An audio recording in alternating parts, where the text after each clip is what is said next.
Roger that. Ready for Booster liftoff. plane. Status booster. Go. GNC. Go. Go ahead, throttle up, Capcom.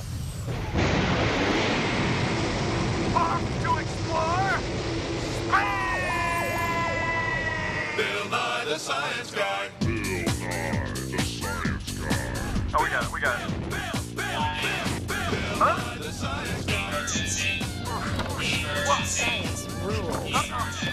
Maybe it's this button. Brought to you by Armstrong Moon Boots with the patented lunar springy step insole. 15. We live on a big round rock, hurtling through a vast emptiness. Space. 10, 9, 8, 7, go for main engine start. Now, space exploration 5, 4, 3, 2, 1. is how we've come to know that we live on a planet. And liftoff of Space Shuttle Atlantis. In space. The Russian docking module, the threshold to world cooperation in space.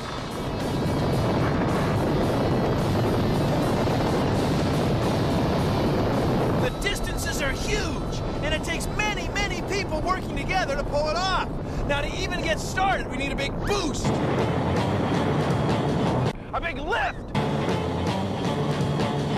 A big push.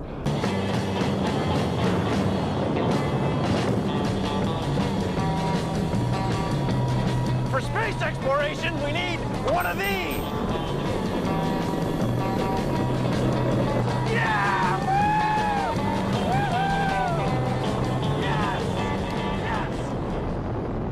How do we even know there's something out there to explore? See, humans weren't always riding rockets. For tens of thousands of years, humans did all their space exploration from the Earth, looking up at points of light in the night sky. A few hundred years ago, people had the idea to use a magnifier, a telescope to look at the sky. And when they did, they saw that some of the points of light that look like stars are actually planets. They have different colors.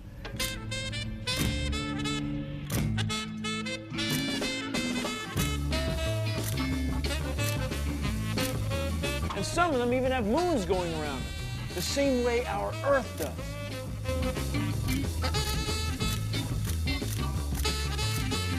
Space is huge, it's vast, and it's where we live.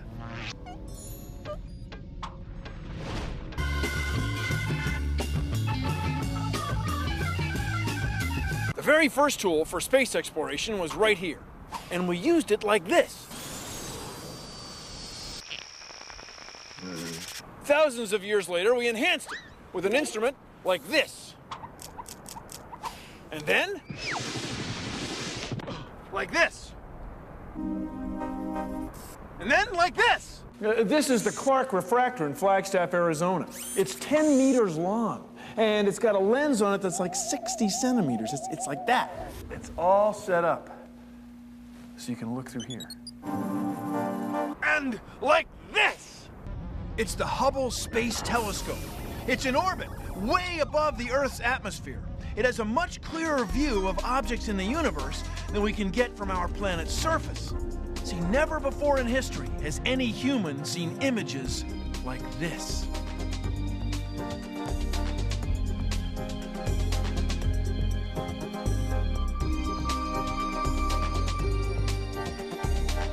Space exploration telescopes that magnify patches of sky. Space. Why do our rockets that go up in space have to be so big? Well, please consider the following. It's our hot rod on a string of science. It's a car. And one end of a string is tied to it. And the other end is tied to this ball. Now gravity pulls down on the ball. The ball pulls down on the string, and the string pulls on the car and pulls it toward the center of the model. The center of the model, pulling on the car. Now here's the thing.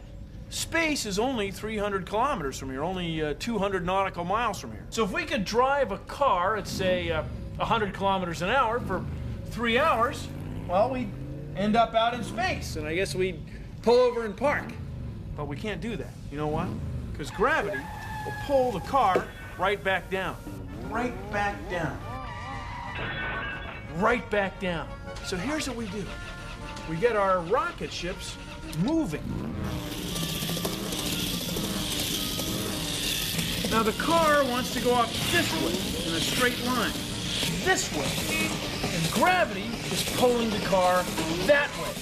So what ends up happening is the two forces are in balance. The car goes around in a circle. The same thing happens with our spaceships going around the Earth. They end up in orbit. Even though they're still being pulled down by gravity, they go around the Earth. So they never fall down. They fall around the Earth. Now, to get a rocket like the space shuttle in orbit around the Earth takes about 100 tons of fuel. And to get a rocket to leave the Earth and go to someplace like the moon takes 6 times that much fuel. See, that fuel takes up a lot of room. So rockets end up being big, big, big, big, big, big. In fact, to get rockets into space, we need a huge amount of fuel. We need a gas tank 5 times bigger than the spacecraft. That's because gravity is holding our rockets down, keeping our rockets from leaving the Earth until we get them to blast off.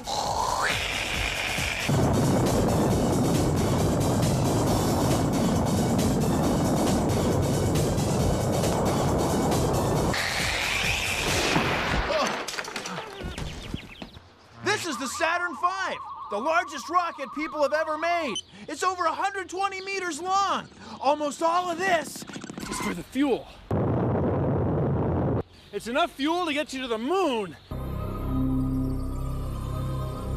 Flying over at 60 miles. And back.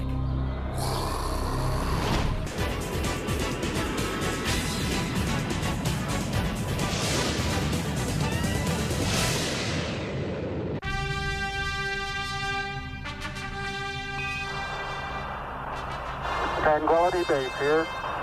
The Eagle has landed. It's one small step for man,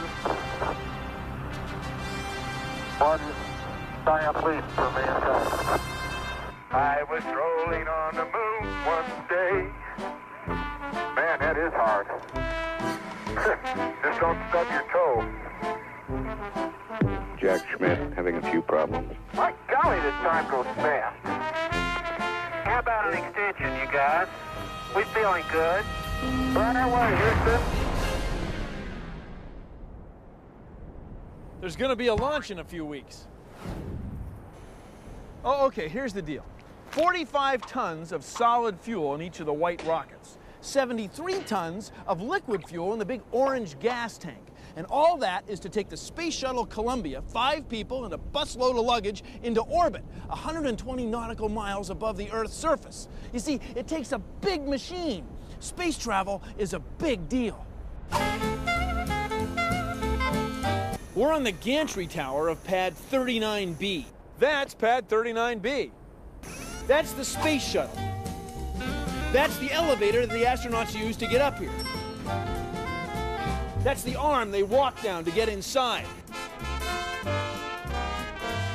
Those are some of the pipes and electrical connectors used to start the engines. See, the gantry tower is a big machine to launch a machine.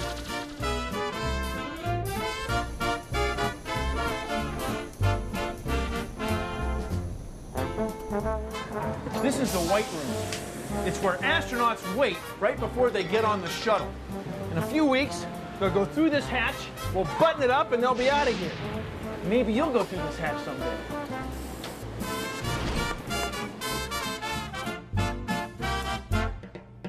There's the shuttle, 5 kilometers away. It's connected to this room, where 250 people control the launch. Once it's off the ground, thousands of people around the world run the mission. One. Liftoff of the Space Shuttle Columbia on an international life science and microgravity mission. Houston now controlling the flight of Columbia. Houston, Columbia's in the roll program. Now, right now, the spaceship is hurtling up into the sky. Up, up, up, and everyone on board is being pressed back into their couches, and the pressure is more and more on the outside of the spacecraft.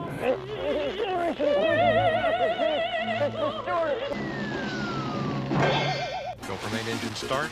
2. We have ignition sequence.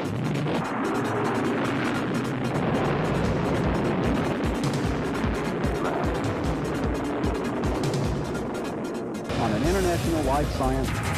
Good either by the launch vehicle. Almost everywhere you go in space, there's nothing. It's empty.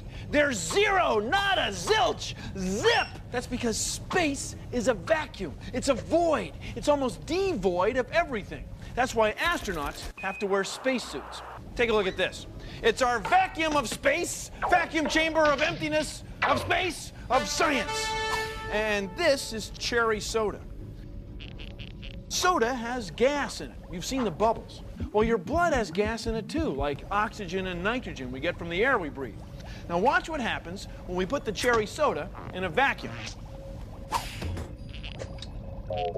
As we take the air out of the chamber, there's no air above the liquid to hold in the bubbles. So the gas comes out of the soda. You see, the same thing would happen to you in space if you were in the vacuum without a spacesuit on. That's why astronaut spacesuits and spaceships have to be airtight, or human bodies wouldn't work. Look at that. This would be like your blood in space, and it would be boiling in the vacuum of space. Bill. Well, go ahead, do a fancy edit. Make me say, vacuum.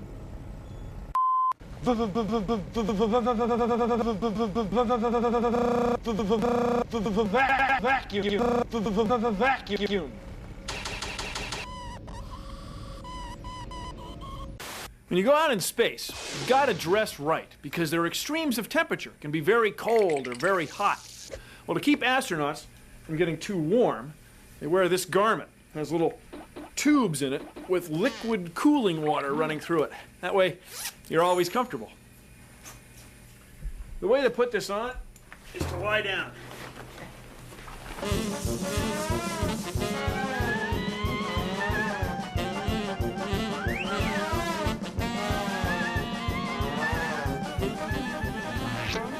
Very cool. See right here? This can twist. And you can move your fingers too.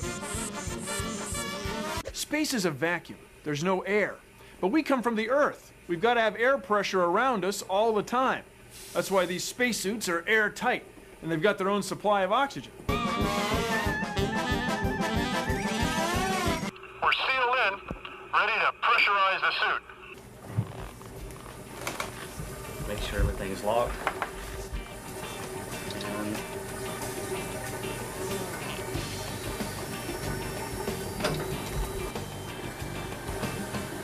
Pressurizing. You're at 1 pound of pressure now. 1 pound. Yours are popping. Well, the suit's pressurized, the cooling water is flowing, and the breathing air is pumping. You can think of a spacesuit as a self-contained spaceship for one. My nose itches.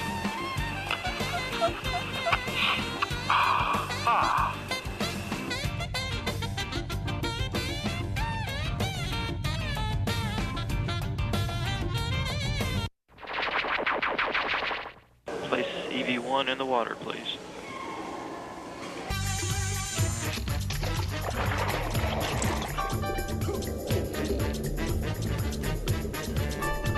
Moving and working in a spacesuit is difficult. So astronauts practice. We rehearse in a big pool like this one. This is a model, a mock-up of the space shuttle. So we can put anything down there in the cargo bay that we'd want to take up into space. That way we can rehearse, we can practice the tasks we need to perform once we're out in space.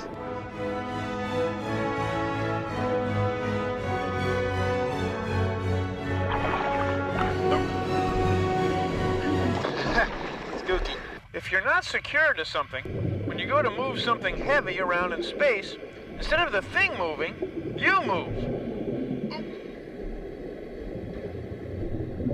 When you're working in space, it's good to have a place to stand. That way you can use your hands without floating away. So these are foot restraints. They're real handy. Well, I mean, they're real footy when you're in space. With the foot restraint, pushing something like this around is easy. Well, it's easier. And when you're out in space, tasks that seem pretty easy on Earth, take for granted, can be pretty tough. Like here's a doorknob. If I go to turn the knob in space, I'm the one who ends up turning. Ugh. When you go to do a task like that, we'll use this right here. Then you can gently open the door. Foot restraints. Handrails. Okay. Rehearsing for science. My name is Sheikh Diarra. I'm an interplanetary navigator.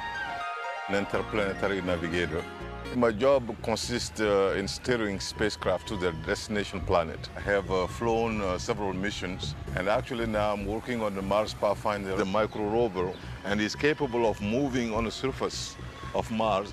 And these missions, to design them, require a very high level of complexity because we don't know when the sun is going to flare, and every time the sun flares, it just pushes the spacecraft off of its course. You have to take them into account and make your calculation and determine what is the 99% chance amount of fuel, minimum amount of fuel, which gives you 99% chance to do the whole mission. And once you determine that, you have the size of your tanks, you have the volume they occupy, the spacecraft architecture is done around that so as to fit in the fairing. I mean, it's complex, and you have thousands of sub-elements like this. And the next challenge is the atmospheric entry, because before we get there, we have to position the spacecraft in its entry position. If you come in too steep, you get burned. So we have a nice narrow corridor. We enter in that corridor at 17,000 miles per hour, and in less than 2 minutes, we slow down to 900 miles per hour, at which time we can open parachute, and that will help us slow even further down, and then we inflate the airbags that surround the cocoon in which the spacecraft will be. Then this big beach ball, which is about 50 feet diameter, will just come and hit the Martian surface. When it comes to a stop, we deflate the airbag and we open the lander up like a flower. The adventure of space exploration is just beginning. It is at its infancy, but there are so many more things that we can learn. So many things we don't know about our own solar system, about life existing somewhere else or having existed even in our solar system in the past.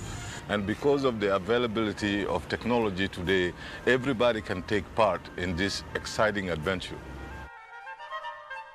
And now we join Bill Nye on the surface of the moon as he steps Small step carefully for a woman. down. She loves outer space, she wants to go there. She's in your face with the wild hair. She's space girl, and she's out of this world. Right now, you and I and everyone else we know, we're on this tiny spaceship called Earth.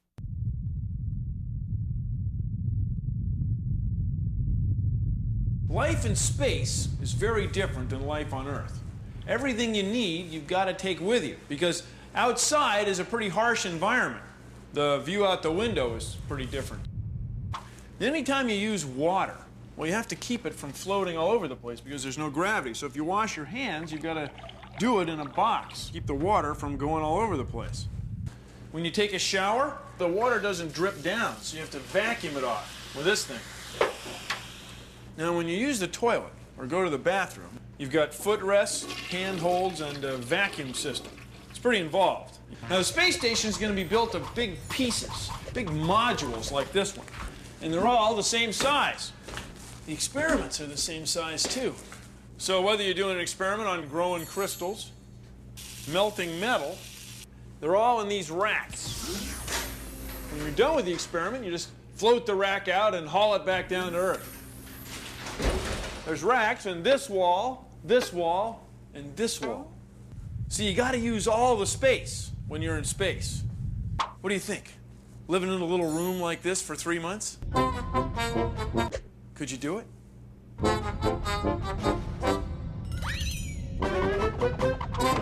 When the space shuttle comes back from space, it's going so fast that it would burn up in the Earth's atmosphere.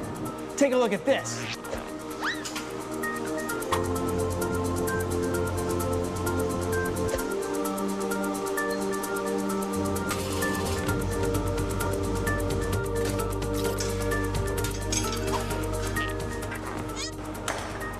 These tiles are over 1,200 degrees Celsius.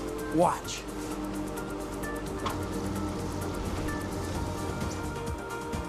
That's hot.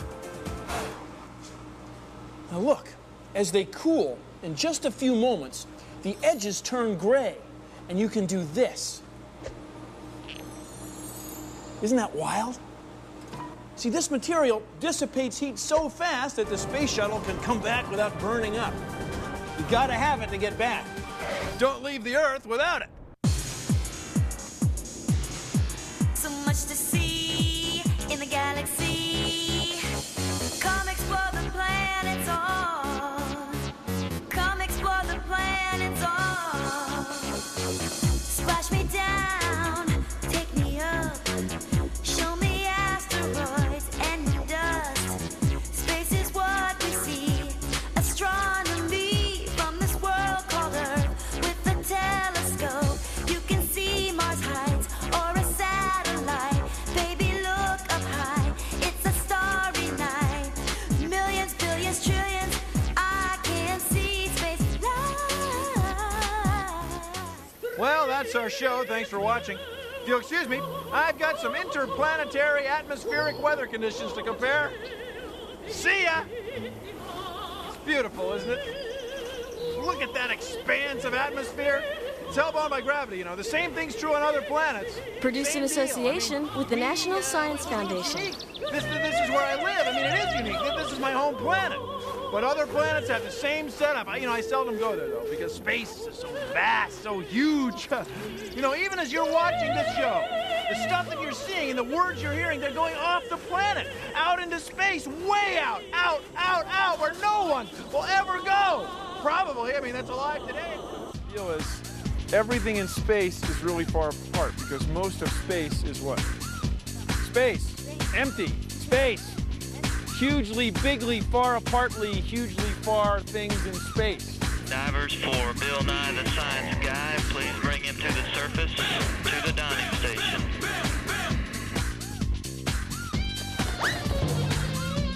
Hey, you guys, let's all go in there and explore space. Space exploration.